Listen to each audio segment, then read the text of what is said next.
Olá, espero que estejam todos bem. Dando prosseguimento, neste vídeo iremos comentar sobre o problema da árvore geradora mínima, algoritmo de Kruskal, seu uso e aplicações. O trabalho que agora será apresentado foi sugerido pelo professor Tiago José Menezes Gonçalves, da disciplina de Computação Aplicada à Engenharia de Produção 1, e executado por Ana Clara Custer, Ettore Comporas, Gabriel Jensen, Gabriel Moraes e William Júnior, alunos de Engenharia da Produção. Este trabalho, como já dito, vai abordar o algoritmo de Kruskal, que é um algoritmo clássico capaz de obter uma solução ótima para o problema da árvore geradora mínima, que, por sua vez, é a menor estrutura que conecta todos os vértices de um grafo. Ele foi publicado por Joseph Kruskal em 1956 e tem caráter guloso, ou seja, em cada interação é como se ele abocanhasse a aresta que parece mais promissora localmente. Então ele não se preocupa com o efeito global dessa escolha. O algoritmo ele foi projetado pensando no critério de minimalidade baseado em circuitos. Considerando cada vértice como uma árvore independente, o algoritmo procura a aresta de menor peso que conecte duas árvores diferentes. Os vértices das árvores selecionadas passam a fazer parte de uma mesma árvore. O processo se repete até que todos os vértices façam parte de uma mesma árvore ou quando não se pode encontrar uma aresta que satisfaça essa condição. Pensemos em cada vértice como uma árvore formando uma floresta. A cada interação do algoritmo, então, iremos procurar a aresta de menor peso que conecte duas árvores.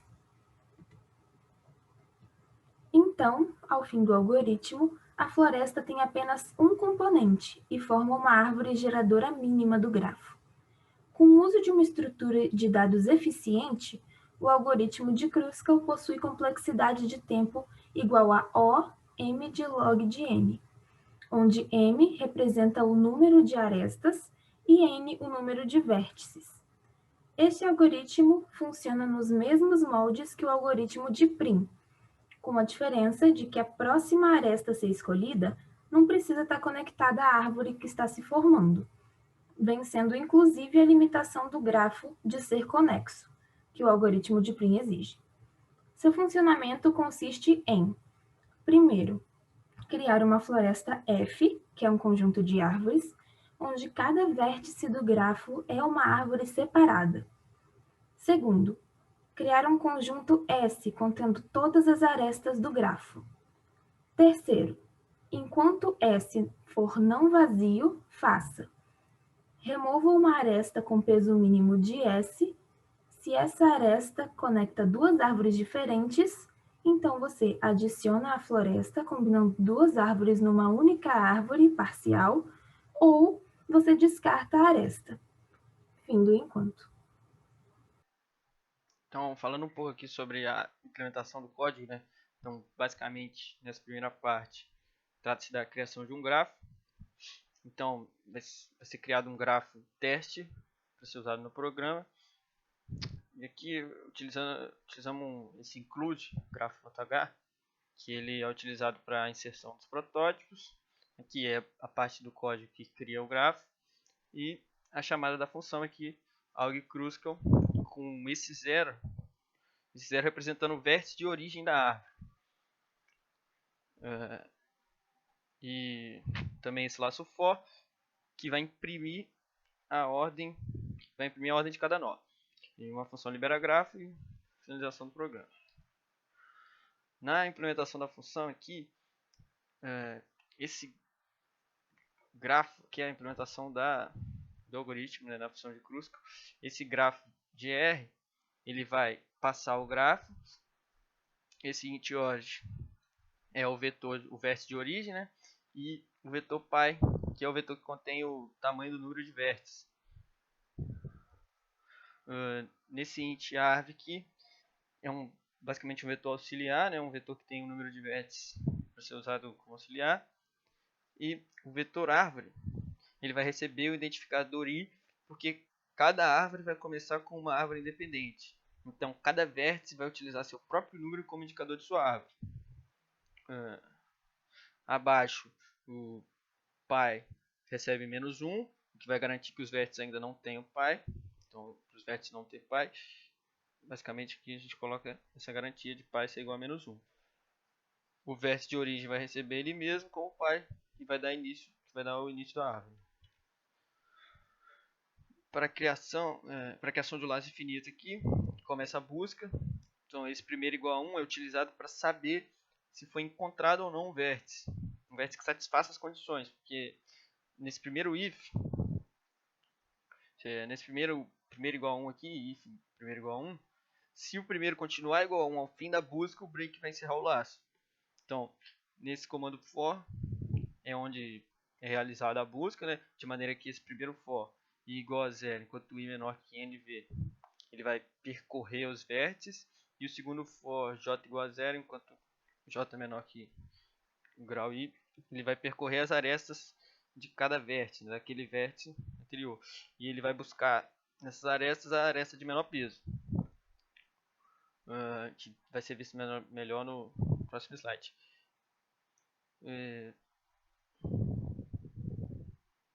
Se ninguém for encontrado, o primeiro se mantém igual a 1, o break vai encerrar o laço. Então aqui o comando break encerra o processo. Caso a árvore seja completa, não existe nenhuma aresta que satisfaça a condição. Essa última parte é para ajustar, para que todos façam parte de uma mesma árvore. Então, caso o pai do vértice origem for igual a -1, o destino passa a ter como origem, o destino passa a ter origem como pai. Se não, pai de destino recebe origem. Para finalizar o processo, para finalizar esse processo de todos em uma mesma árvore, né, esse for vai percorrer todos os vértices e, enquanto o i for menor que nv, caso a árvore for igual ao destino, a árvore passa a fazer parte de origem, porque a origem e o destino foram conectados anteriormente. Então, ao terminar essa busca, libera-se a memória alocada do vetor árvore aqui, que esse vetor árvore que guarda a árvore, a memória dele é alocada. Nessa parte aqui da busca de aresta de menor custo, aqui na procura dessa aresta, o primeiro if ele vai verificar se as árvores são diferentes. Então, se essas árvores forem diferentes, elas podem se conectar em uma mesma árvore. Já nesse outro if, verifica-se se é a primeira vez que alguém vai ser conectado. Então, o menor peso recebe peso de j, que é o peso que liga i e j. Origem é igual a i. E dest é o índice da aresta que liga i e j. Esse dest vai ser o índice das arestas que ligam i e j. E o primeiro se torna 0. Se o primeiro se tornar 0, isso significa que alguém foi encontrado nesse if. E no final é a verificação se existe alguma aresta menor do que a anterior. E se o peso se existir, né, alguma aresta menor, o peso de menor peso for maior do que uma nova aresta, o código vai seguir para fazer a substituição como menor peso passando a ser o novo peso. Olá, gente, meu nome é William. Agora eu vou dar continuidade ao nosso trabalho falando um pouco sobre o artigo que nós escolhemos para representar o nosso trabalho em relação ao algoritmo de Kruskal. O título dele é a Aplicação do algoritmo de Kruskal na classificação de produtos com base em atributos tecnológicos. Tiramos esse artigo do Google Acadêmico. A palavra-chave é algoritmo de Kruskal e o motivo da escolha foi que o algoritmo se mostrou extremamente útil, contendo uma sólida e relevante representação gráfica para uma futura tomada de decisão. Achamos ele relevante para a engenharia de produção. Qual a relevância dele? A importância, né, gente, de gestão de produtos na pesquisa de mercado, sendo possível relacionar uma causa, o tipo de tecnologia dos veículos, consequências, diferentes de preço, nível de vendas, ou seja, o algoritmo de Kruskal ele vai ajudar a gente justamente nessa parte aí, você igualar e juntar as coisas daquela que está mais próxima uma da outra até chegar naquela que está mais superior. Ou seja, vai começar daqui que está menos superior, tecnologicamente falando, até chegar naquela que está mais superior tecnologicamente falando, uma que tem mais recursos.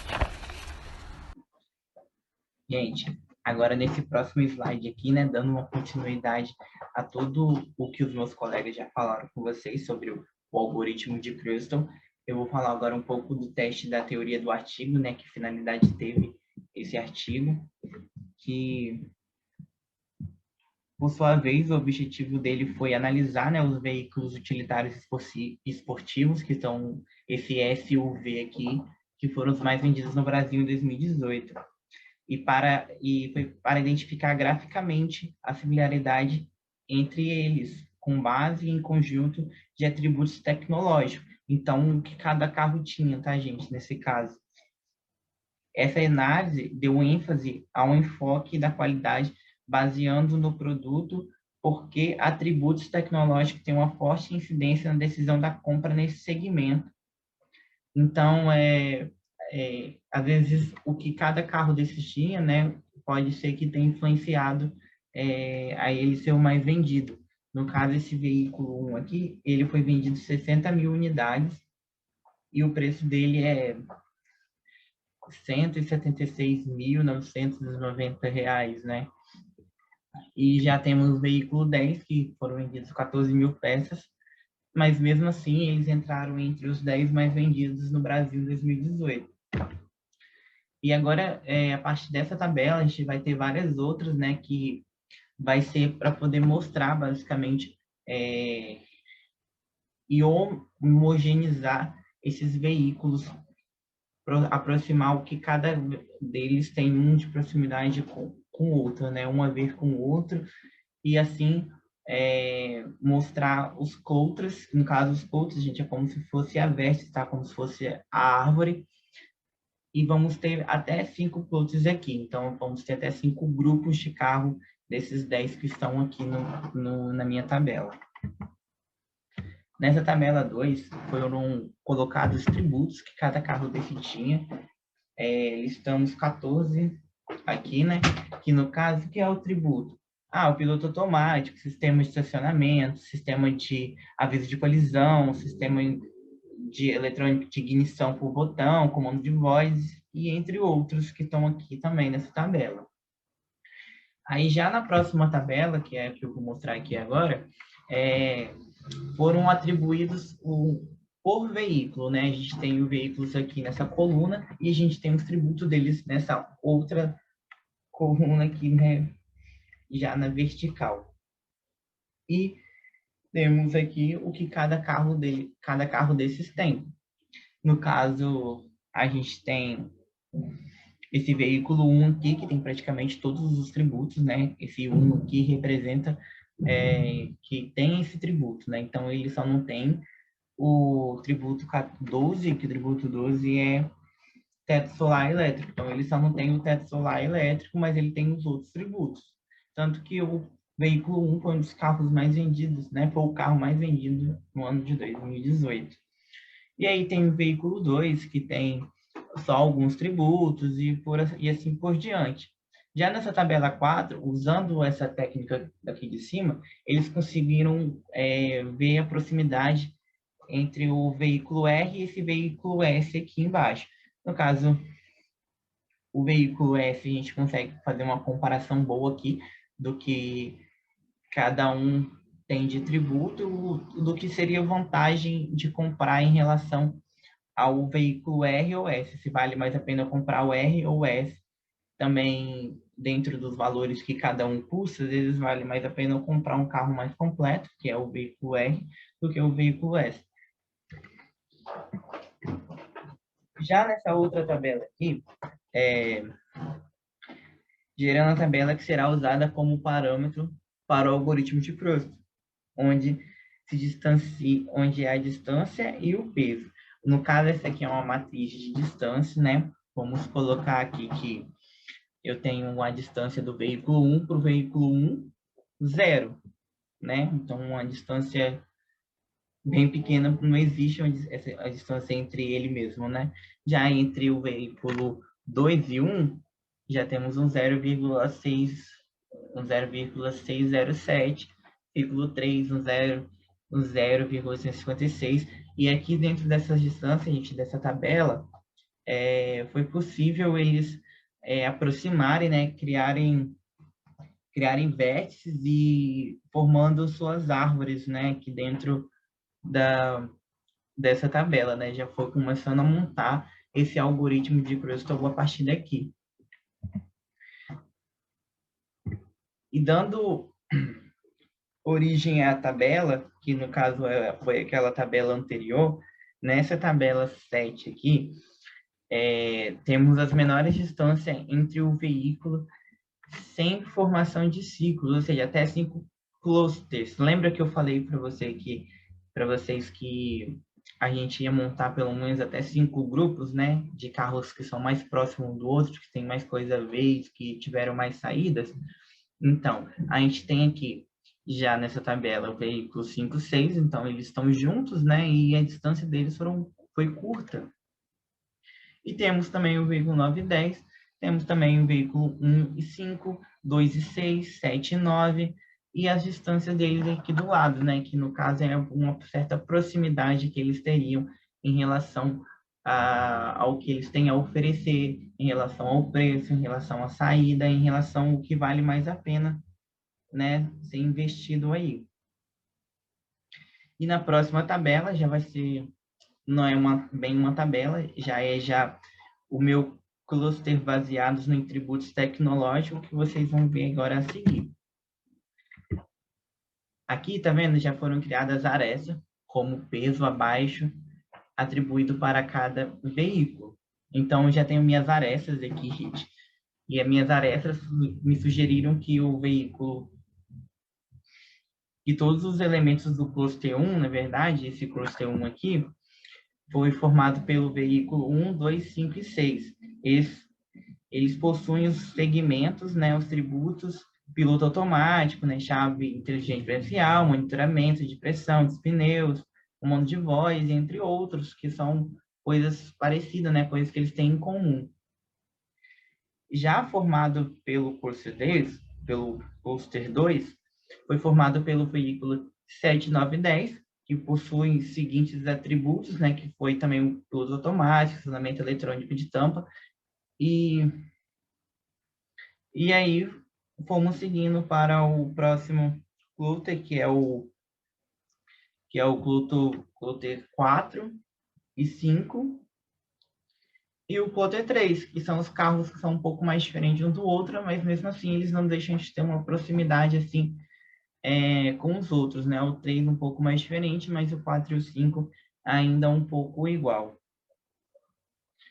E há diferenças consideráveis também, gente, no preço entre os veículos analisados, que é importante a gente observar naquela tabela lá da figura 2, e assim, acreditando que seja uma forma de filtrar bastante os carros, né, as saídas dele, para poder a pessoa, o cliente, fazer uma compra e ele consegue entender bastante, já fazer uma certa comparação.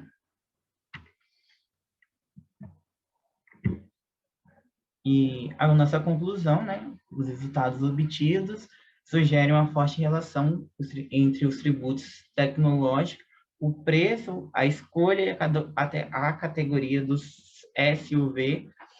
Também foi possível observar que há outros motivos, provavelmente intangíveis, que determinam uma preferência, né, a preferência do cliente na hora de comprar o seu carro. Evidentemente, os clusters foram formados pelos tributos considerados e outras escolhas poderiam produzir agrupações diferentes, obviamente, né? Então, isso foi uma comparação ali, né, dos 10 mais vendidos. É claro que outras escolhas podem sim produzir agrupações diferentes daquelas que foram produzidas. E em qualquer caso, os resultados consistem num sólido ponto de partida para a análise do caráter explicativo, desculpa. E então foi isso o trabalho. Ele mostrou um pouco sobre o algoritmo de Krustal, como o nosso amigo Ettore falou, mas a minha amiga e colega Ana, eles explicaram um pouco sobre isso lá no começo, mas a teoria e também um pouco do código. E eu acho que a comparação o nosso trabalho, né, nosso algoritmo de Crustal, com esse artigo que nós encontramos. Ele tem muita coisa a ver, né? Eu acho que foi aplicado ali com esse algoritmo de Crustal dentro do conteúdo. Então, é isso. Muito obrigado a todos que assistiram por aqui, até aqui. E espero que todos estejam bem também. Até logo.